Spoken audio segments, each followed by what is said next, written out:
16 বাংলা টিভির পক্ষ থেকে আপনাদেরকে সরাসরি দেখাচ্ছি বন্দরনগরী চট্টগ্রাম 38 নং ওয়ার্ড যে সমস্ত রাস্তার পাশে যেই খাল এবং রাস্তার পাশে যে নর্দনালা রয়েছে তার পাশে নর্দনালাগুলা দীর্ঘদিন যাবৎ এবং অবৈধ স্থাপনা অবৈধভাবে দখল হওয়ার কারণে এবং যেখানে নালা নর্দ খাল যেখানে থাকবে 10 ফুট সেখানে আছে 2 ফুট, যেখানে থাকবে 3 ফুট সেখানে আছে 1 ফুট, ইভেন অনেক জায়গাতে কিন্তু নর্দনালা ডাস্টবিনে এবং জিনিসপত্র রেখে তারা ঢেকে রাখছেন। দেখাচ্ছি তার মেইন রাস্তা যে 38 নং ওয়ার্ডের এই সকল রাস্তা সকলে বলে আমরা বলে আসছি কিন্তু রাস্তা উঁচু করতে হবে, রাস্তা উঁচু করতে হবে। আসলে রাস্তা উঁচু আর কত করবে?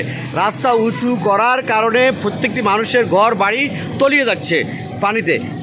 মহেশখাল সেতুর সঙ্গে যে 7টি খাল যে সংযুক্তি রয়েছে সেই খালের সংযোগগুলা এবং কোথাও ক্লিয়ার নাই।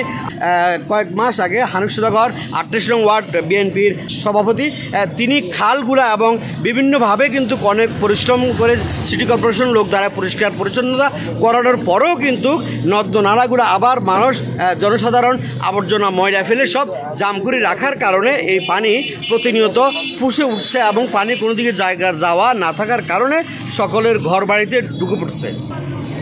এই ওয়ার্ডের অবৈধভাবে যে সকল খাল নর্দ নালা যেভাবে দখলদার রয়েছেন অবৈধভাবে, এই সকল অবৈধ দখলদারকে যদি কখনো উচ্ছেদ করা না হয় তাহলে প্রতিনিয়ত এইভাবে এখন তো বর্ষাকাল না আসার আগেই জোয়ারের পানি এবং সামান্য বৃষ্টিতে প্রতিটি ঘরে 2 ফুট 2.5 ফুট পানি এবং তাদের আসবাবপত্র ইলেকট্রিক ডিভাইসপত্র প্রত্যেকটি জিনিস নষ্ট হয়ে যাচ্ছে আমরা দেখছি। কিন্তু এই খালের মূল এবং খাল নর্দনালা যদি সিটি কর্পোরেশন কঠোর কোনো পদক্ষেপ না নেয় তাহলে রাস্তা উঁচু যতই করক এই এলাকার মানুষ এবং পানিতে তলিয়ে যাবেন। সুপ্রিয় দর্শক, 16 বাংলা টিভির পক্ষ থেকে সকালকে জানাচ্ছি আন্তরিক ধন্যবাদ।